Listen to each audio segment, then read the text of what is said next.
Love is universal. It thrives in cities, jungles, oceans, and even in the most unforgiving, frozen places on Earth. Here, in the icy wilderness of Antarctica, a love story unfolds that's as epic as any novel or movie. These are not your ordinary birds. These are penguins, the tuxedoed romantics of the animal kingdom.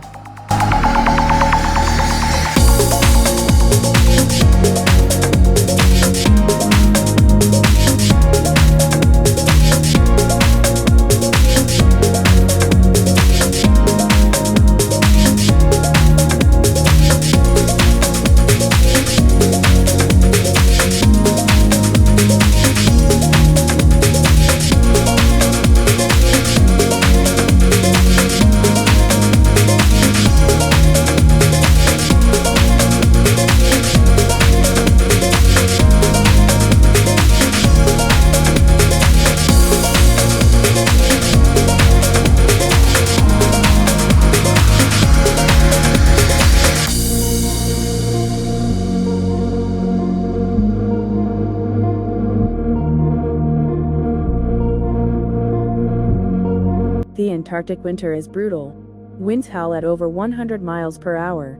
Darkness lasts for months. The air bites with a cold so severe, even boiling water turns to snow in mid-air. And yet, against all odds, emperor penguins march inland by the thousands in the name of love. They travel for days, some covering over 60 miles, driven by instinct and an unspoken promise to find a partner and create life together. Unlike many animals that choose comfort or stealth for mating, penguins do the opposite. They gather in vast, open colonies, sometimes numbering in the tens of thousands on exposed ice sheets where conditions are fiercest. Why? Because love, for them, is a survival tactic. Once gathered, males begin their courtship calls. Each male uses a unique combination of trumpeting sounds, loud, echoing honks to stand out. It's like a dating app in surround sound. Females, arriving shortly after, listen carefully. They're not looking for the loudest voice, but the one that resonates with them. Something deep, something memorable. A frequency that says, "This one is mine." Courtship here is slow, almost ceremonial. Pairs will face each other, bowing deeply, mirroring movements, and weaving gentle patterns in the snow. It's a ritual of recognition, not just romance. A way to say "I see you. I choose you."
For some penguin species, love doesn't start with a song.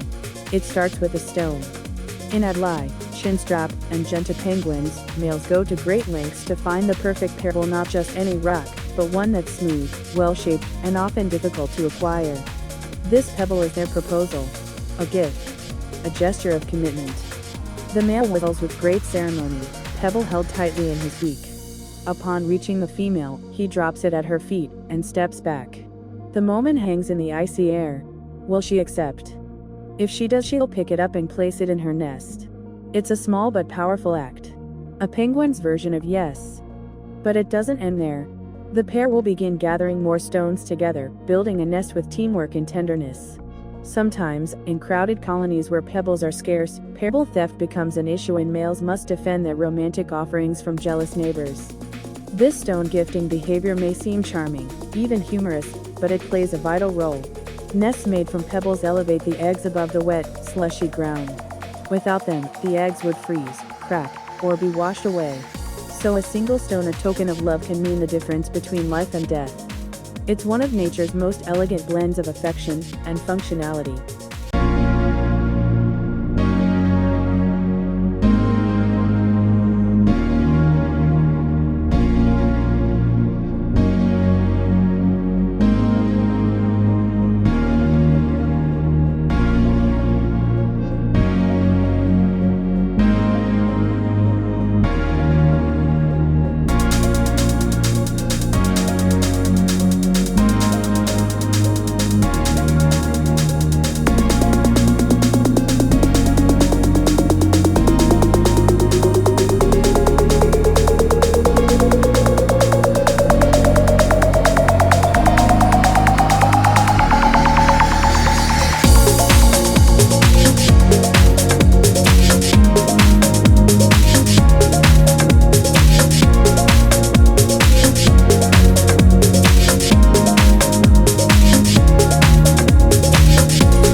Once the courtship rituals end, something beautiful begins: the process of pair bonding. In penguin society, this isn't a fleeting act. It's a powerful connection formed through hours of synchronized movement, grooming, and shared calls. Mates learn each other's voices intimately, a skill essential for surviving the chaos of the colony later on. Each chirp, each honk, is memorized. A love language born of necessity. Among emperor penguins, the bond grows deeper with the laying of an egg. After their brief but heartfelt time together, the female gently transfers her single egg to the male, a dangerous moment requiring perfect coordination. If the egg touches the ice for even a few seconds, it could freeze and die. Once the handoff is complete, the female turns and begins a long journey back to the sea to feed, often traveling for up to 2 months. During this time, the male becomes the sole guardian of their unborn chick. He fasts the entire time: no food, no water, just standing there, through snowstorms and blistering winds, with the egg balanced on his feet and covered by his brood pouch. He huddles in groups with other males for warmth, moving in tightly packed circles, to take turns shielding each other from the wind. This is devotion in its rawest form. A love that demands silence, stillness, and sacrifice.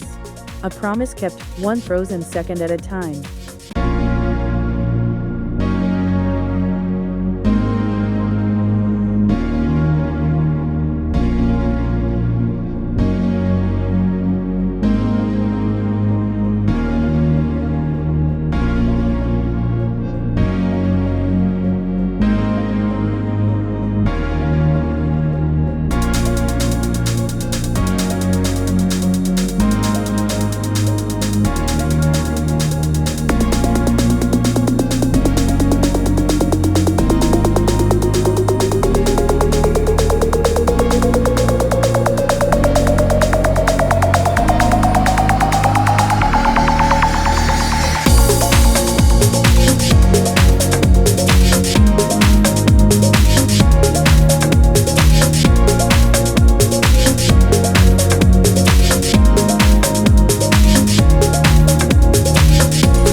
After weeks of solitude, the colony transforms again. The females return from the ocean, fattened from feeding, ready to reunite with their partners and take over chick duties. But here's the challenge: the colony is vast. Tens of thousands of nearly identical birds, all huddled together. There are no GPS trackers. No visual cues. So how do they find each other? They listen. Penguins are born with incredible auditory recognition. Each pair has developed a unique vocal signature, a blend of honks, whistles, and pitches only they can understand. The female walks into the crowd and begins calling. The male, cradling the egg, listens. And when he hears that sound, the one he knows by heart, he answers back. They follow each other's voices through the crowd until, at last, their flippers touch again. There are no fireworks. No grand gestures. Just a soft moment of recognition. And that's all they need. For many, this is the most emotional moment of the penguin romance cycle, not the pairing, not the parenting, but the reunion. Because finding each other again, after all that time and distance, is a quiet miracle.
chick finally hatches, it enters a world where every second matters. Still fragile and blind, the chick's first cries are met with warmth, quite literally.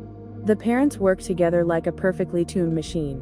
One guards the baby, shielding it from the cold, while the other goes in search of food. Then they switch. Feeding involves a strange but effective method: regurgitation. Penguins swallow fish whole, and store it in a special pouch in their throat. When it's time to feed the chick, they cough it back up warm, soft, and ready to eat. Not glamorous, but life-saving. Chicks grow rapidly, and within weeks, they become part of CRC's small groups of youngsters that huddle together for warmth and protection while parents continue their back-and-forth food missions. Through all this, the bond between the parents remains strong. Even as the chick becomes more independent, many couples stay close, grooming each other, vocalizing, sharing the last quiet moments before the season ends.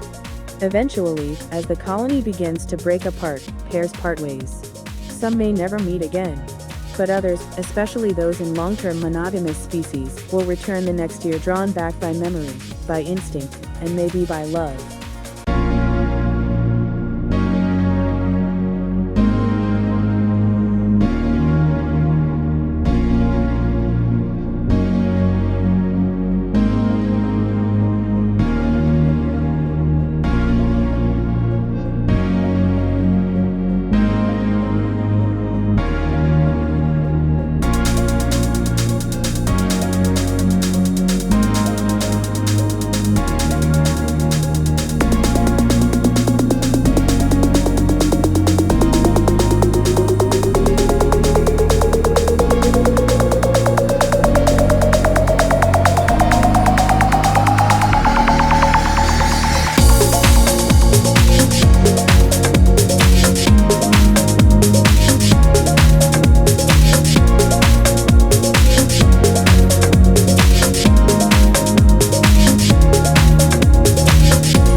In the most extreme environment on Earth, penguins remind us of something timeless.